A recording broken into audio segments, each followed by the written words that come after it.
Les caves profondes du massif central saharien nous racontent une histoire qui a commencé il y a plus de 6000 ans.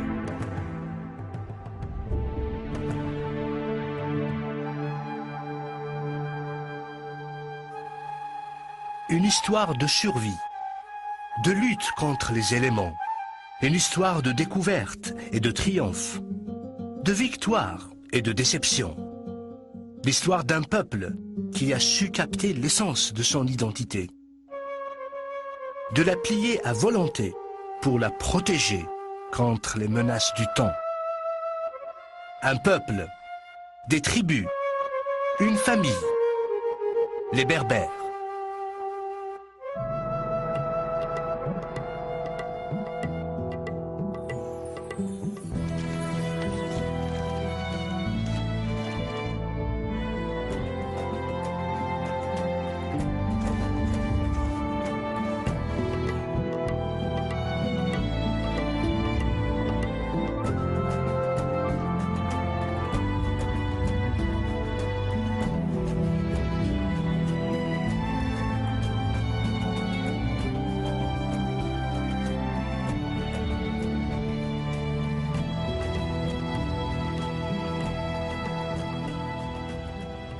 Nous ne savons toujours pas qui, dans l'histoire, a utilisé le terme berbère pour indiquer les populations indigènes d'Afrique du Nord.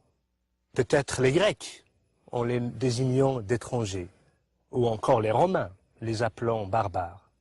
Ce que nous savons, c'est que chaque tribu portait et porte encore un nom propre à elle.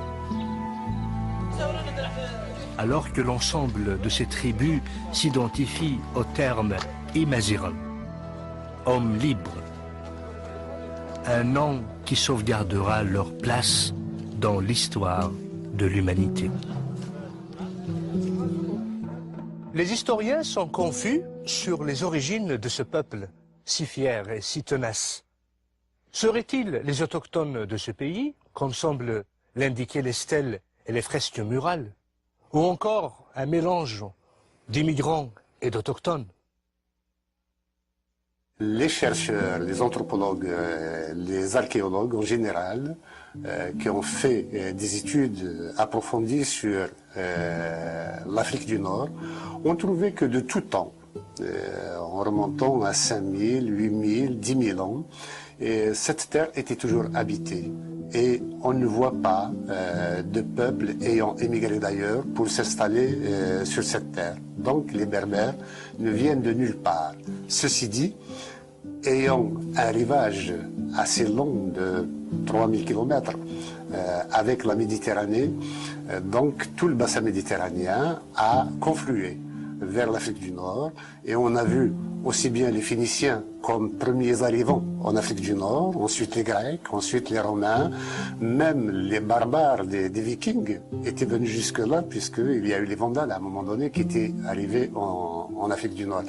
Donc l'Afrique du Nord a subi, ou plutôt bénéficié, des brassages humains de toute la Méditerranée.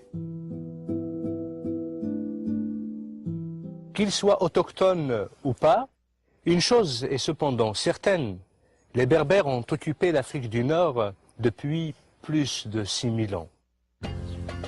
Sur une terre qu'ils adorent, ils demeureront un peuple fier de sa culture et de son héritage. Un peuple qui, malgré les invasions, à travers les millénaires, a su garder et maintenir sa langue et son identité, l'identité berbère. Ce n'est ni la présence, ni encore l'absence de frontières qui auraient réussi à unifier ou à séparer le peuple berbère, puisque ce peuple, de toute son histoire, n'a jamais connu d'unité politique. Les diverses tribus ne s'alliaient que devant un ennemi commun. L'envahisseur, une fois le danger parti, chaque tribu reprenait sa vie, propre à elle. Que ce soit en Libye, en Tunisie, au Maroc ou en Algérie, Les Berbères qui s'étaient bien établis comme bergers et fermiers retournaient chez eux, dans leurs villages et forteresses qu'ils avaient érigés très loin dans les montagnes, vers les pics les plus inaccessibles. Certains ont trouvé refuge dans les îles Canaries et l'île de Djerba. Aujourd'hui, leurs descendants continuent à vivre dans ces régions lointaines.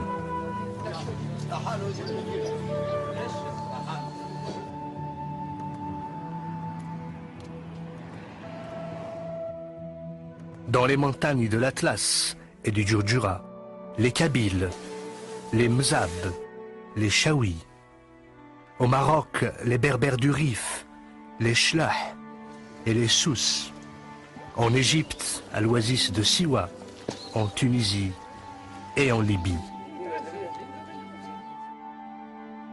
Les Berbères se sont dirigés aussi vers le sud du continent africain. Le Mali, le Niger, la Mauritanie, le Burkina Faso et le Sénégal. Toutes ces régions abritent les Touaregs, les Berbères du Sahara, les hommes bleus du désert. Mais si les Berbères n'ont pas connu d'unité politique, ils ont par contre connu l'unité culturelle, linguistique et artistique. Dans les signes géométriques qui garnissent leurs poteries, leurs tapis, leurs bijoux, signes mystérieux et inconnus qui cachent une histoire commune. L'histoire d'un homme, d'une femme, d'un peuple, l'histoire des Berbères. Notre histoire commence ici, à l'intérieur de l'espace africain, où les Berbères, pendant des millénaires, ont joui des avantages que leur procuraient la mer et les plaines d'un côté, les montagnes et le désert de l'autre. Notre histoire commence en Libye. La Libye a connu pendant des milliers d'années la population berbère la plus importante de toute l'Afrique du Nord. Nous identifions deux grandes familles de tribus libyennes, les Lébous, les Téméhous, mentionnées dans des inscriptions égyptiennes, datant de plus de 5000 ans. Ces inscriptions faisaient allusion aux migrations des peuples berbères en Égypte. Les tribus des Lébous vont finir par s'installer en Égypte, à l'est du delta. Ils payeront leur tribut aux autorités égyptiennes. Ils vont s'engager aussi dans l'armée. Des siècles plus tard, les Berbères vont finir par s'intégrer militairement, socialement, en Égypte. Ils vont prendre en autorité et en savoir-faire. Ils marqueront définitivement l'histoire de l'Égypte.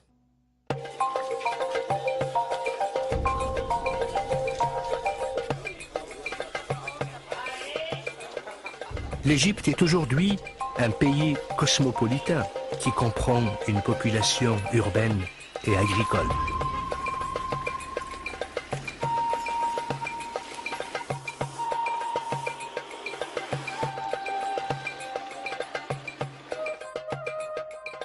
Rien ne captive l'imagination comme les splendeurs de la civilisation égyptienne.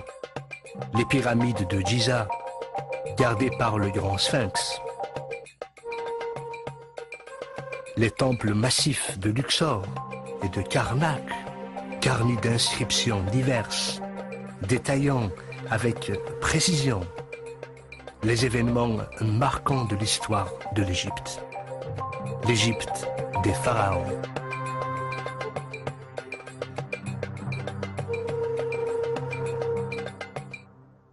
C'est grâce aux documents égyptiens anciens que les ancêtres des Berbères, installés à l'ouest du delta, nous sont connus. Il y a les Tehenou et les Temehou du 3e millénaire, les Lebou et les Machewesh du 2e millénaire. Mais comment les Berbères ont-ils réussi à se constituer en véritable puissance, qui a même réussi au début du 1er millénaire à se rendre maître de l'Égypte?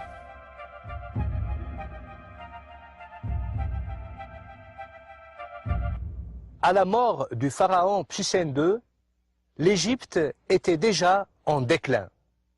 La corruption politique avait laissé le pays dans un état de désarroi. C'est durant cette période que Sheshanq Ier est parvenu au trône, mettant fin à la 21e dynastie et marquant le début de la 22e, la dynastie libyenne. Sheshanq n'était pas étranger à la cour royale. Général en chef des armées et conseiller personnel de Pharaon, il avait complètement gagné sa confiance. Sa fille, Matka. De son beau-père Psusen II, Sheshanq avait hérité d'un royaume déjà affaibli. Mais Sheshanq n'était pas un homme à se laisser faire. Il a d'abord décidé de mettre les affaires du pays en ordre, en limitant l'influence des prêtres qui avaient abusé du pouvoir royal. Pour s'assurer de leur loyauté, il nomma son fils, Iyuput, comme grand prêtre d'Amon.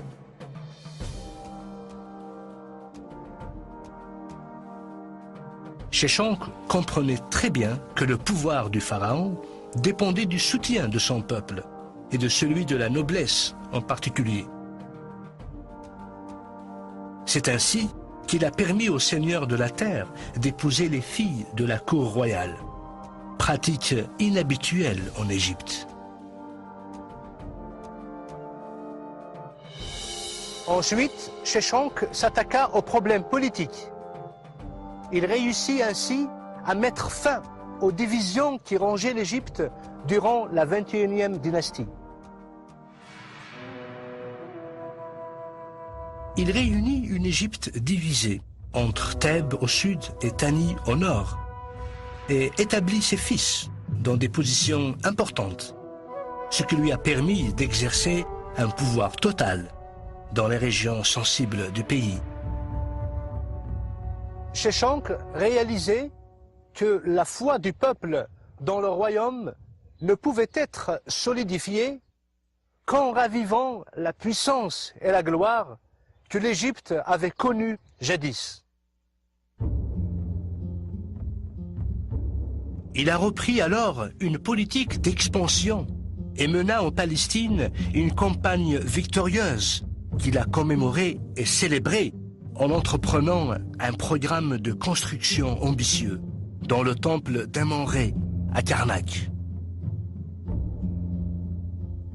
C'est ainsi que Sheshanq a su consolider son autorité à la base, marquant un nouvel âge de prospérité dans un pays qui agonisait.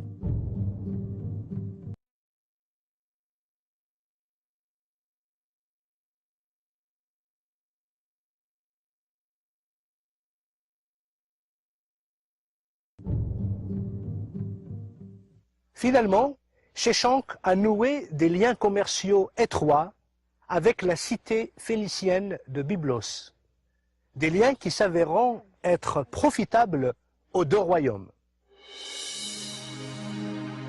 Sheshanq est mort en 924 avant Jésus-Christ, après un règne de 21 ans, laissant derrière lui un pays prospère.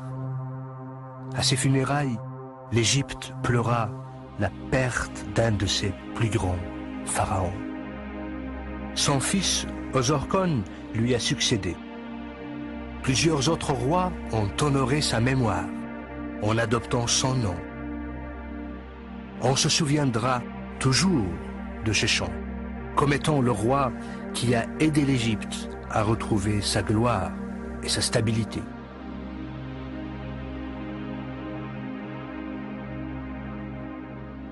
Si Sheshanq est le roi berbère qui a profondément marqué l'histoire de l'Égypte, d'autres rois aussi illustres vont marquer définitivement l'histoire de l'Afrique du Nord. 5 rois berbères vont passer de l'histoire à la légende. Ils se sont attelés à défendre l'identité de leur peuple et la souveraineté de leur territoire face à l'envahisseur romain. Massinissa, Jugurtha, Juba I, Juba II et Ptolémée, roi de Mauritanie, vont profondément marquer l'histoire de la Berbérie. 2 parmi eux se distingueront d'une manière particulière par leurs qualités exceptionnelles, par leur courage et leur probité. L'un d'eux s'est surpassé dans le combat et les conquêtes militaires. L'autre va se distinguer en promouvant la renaissance des arts et des lettres. Le premier est un homme de guerre, le second un homme de paix. Pourtant, ça sera l'œuvre du premier qui aura permis au second de propulser le royaume de Numidie vers l'apogée de sa gloire.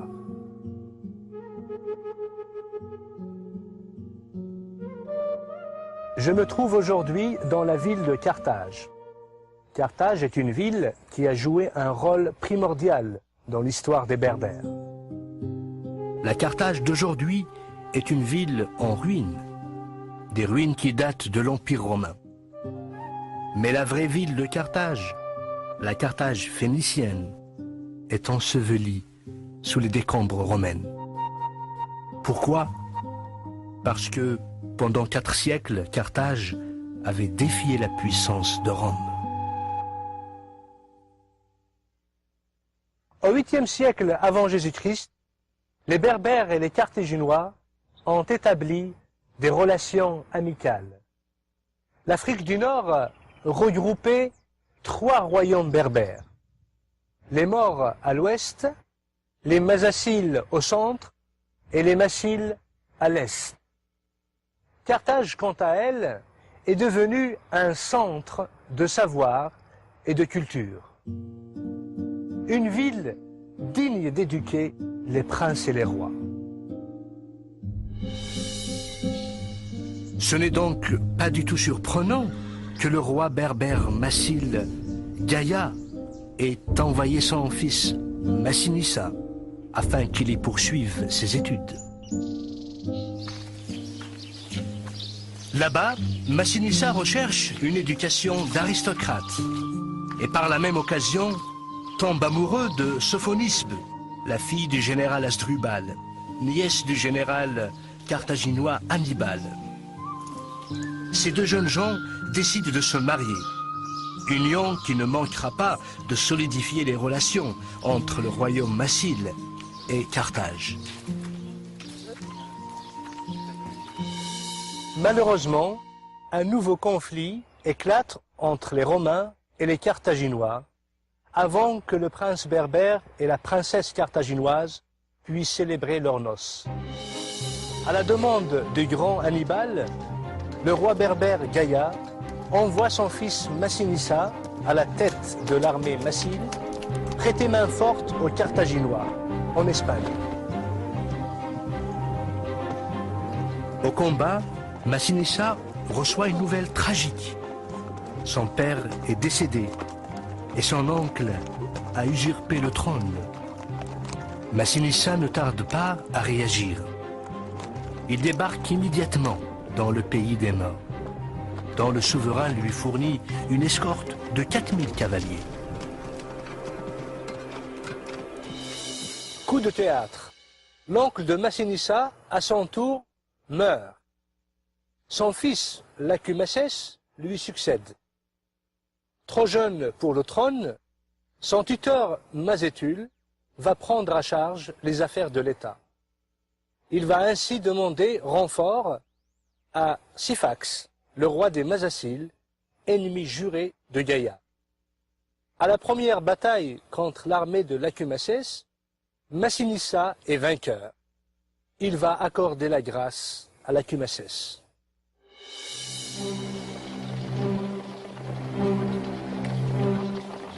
Cependant, les renforts de Syphax arrivent. Battu et blessé, Massinissa fuit en se jetant dans une rivière. Le croyant mort, Syphax arrête la poursuite. À peine rétabli, Massinissa repart à la conquête de son royaume. En apprenant que le roi est toujours vivant, les Berbères s'unissent à lui. Déçu par l'indifférence des Carthaginois à la mort de son père et craignant pour le sort de son peuple, Massinissa décide de tourner le dos à des siècles de conflits avec Rome et il lui tend la main. Dans un acte de vengeance, Syphax rentre alors à Carthage et obtient la main de la princesse Sophonobie. Finalement, en 203 avant Jésus-Christ, Massinissa finit par vaincre et capturer Syphax. Il s'empresse aussitôt de se rendre à Cirta, où il retrouve sa bien-aimée. Il lui promet de la sauvegarder du sort réservé aux prisonniers des Romains. Pour ce faire, il décide de l'épouser. Cependant, le général romain Scipion ne fléchit pas. La reine Massaécile doit être remise aux Romains. Fidèle à sa promesse, Massinissa lui ramène alors un breuvage empoisonné qu'elle n'hésite pas à boire.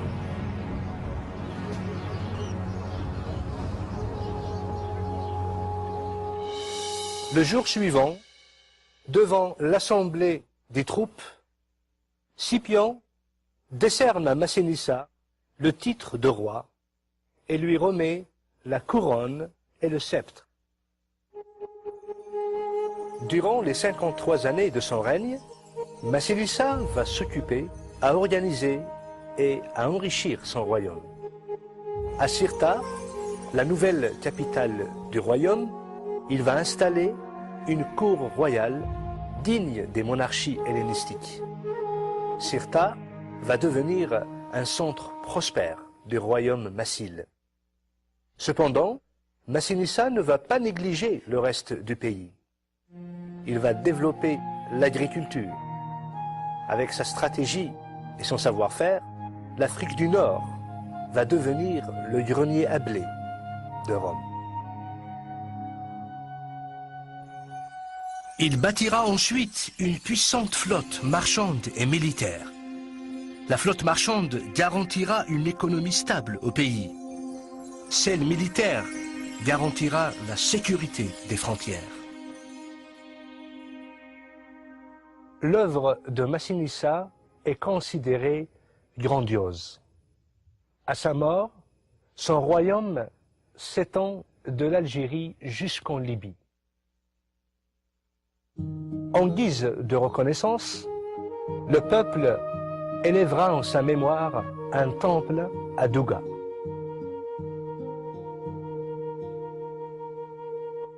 Le choix de Massinissa s'est révélé judicieux. Au printemps de l'année 146 avant Jésus-Christ, après sa victoire finale contre Carthage, Rome s'est installée en Afrique. Sur les ordres de Scipion, Carthage, la ville la plus prestigieuse d'Afrique du Nord, a été complètement détruite. Ses murs rasés, sa population exterminée, son héritage effacé à jamais. Déclaré par les Romains, interdit aux hommes pour l'éternité. Cependant, l'essence de Carthage ne mourra pas. C'est pourquoi les Romains ont décidé d'annexer les territoires qu'elle dominait.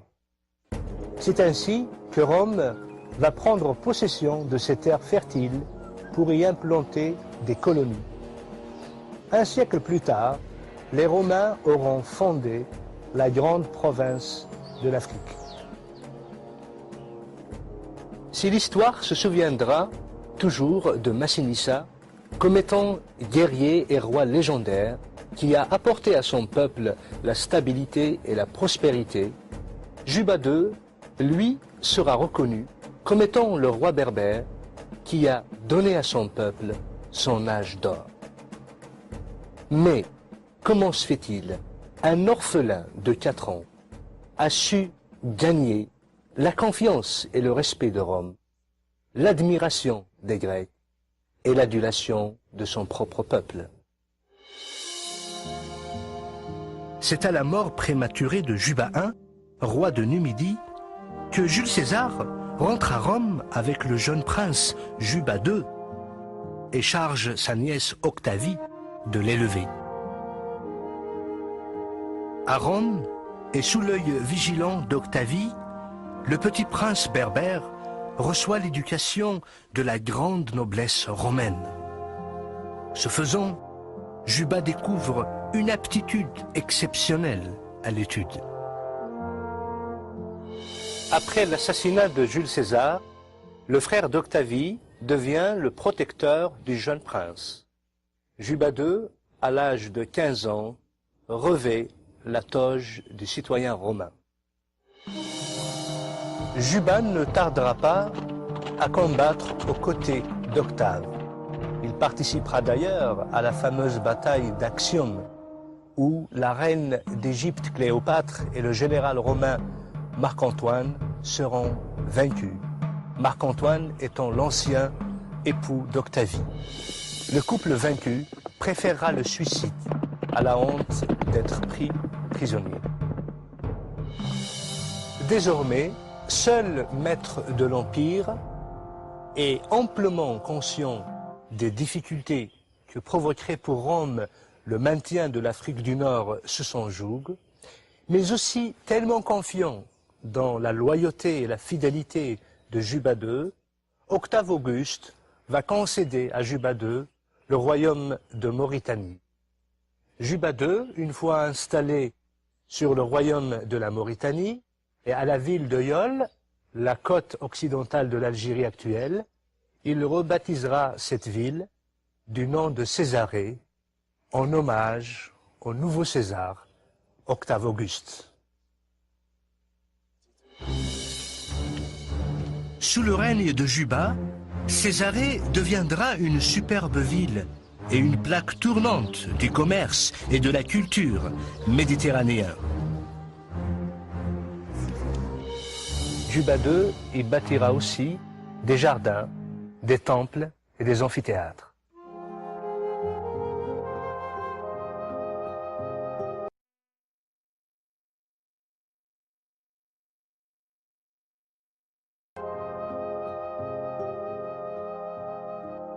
Juba II s'emploiera aussi à enrichir son royaume en encourageant le développement de l'agriculture. La Mauritanie ne tardera pas à devenir un véritable grenier à blé en fournissant les 2/3 des besoins en blé de Rome, ce qui lui apportera aussi de considérables revenus. En étudiant avide de savoir, le roi attirera à sa cour de nombreux artistes et intellectuels grecs,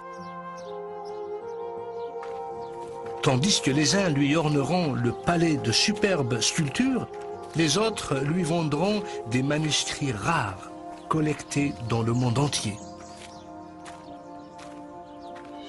Juba II a écrit beaucoup d'ouvrages consacrés à l'histoire, à l'archéologie, au théâtre et à la peinture. À l'instar des Grecs qui, en guise d'admiration, ont placé son buste à la bibliothèque d'Athènes, nous aussi, nous ne pouvons que rendre hommage à ce grand roi berbère pour sa curiosité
de grande valeur.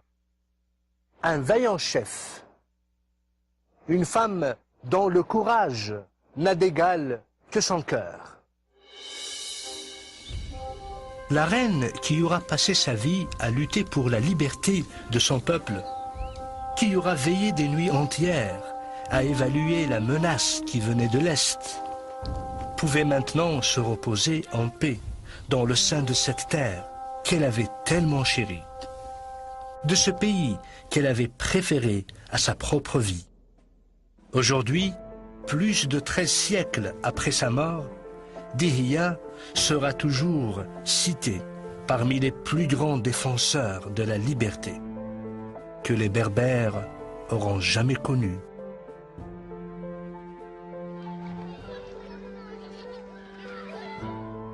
Malgré la victoire finale des Arabes, l'héritage de Dihya demeure vivant jusqu'à nos jours. Héritage qui s'exprime par la survie même du peuple berbère. Son désir persistant de maintenir son identité et sa culture. Sa langue, unique au monde. Ses symboles, ses dessins. Par tout ce qui fait de lui le peuple berbère. En émigrant dans un pays étranger, ils ont été facteurs de prospérité à la civilisation égyptienne. À travers la bravoure et les brillants stratagèmes de leurs rois légendaires, ils ont survécu les terribles conséquences des guerres puniques, suivies de siècles de domination romaine. À la cause chrétienne, ils ont offert nombre de martyrs, sans pour autant abandonner leur foi. Sous la conduite d'une grande reine, ils se sont imposés comme un barrage de taille à l'envahisseur arabe. Kabyle, Chaoui, Mouzabit, Touareg, Chlah, Souss, Rifi, Chenois, Nfoussa, Djerbi, Zarawa, Sioui et Canaries, que ce soit en Algérie, au Maroc, en Tunisie, en Libye et partout dans le Sahara d'Afrique, et même jusqu'aux îles Canaries. Les Berbères demeurent la preuve que les siècles et les millénaires ne pourront effacer une réalité primordiale. Le fait que les Berbères sont et demeureront toujours des hommes libres, Imazéron.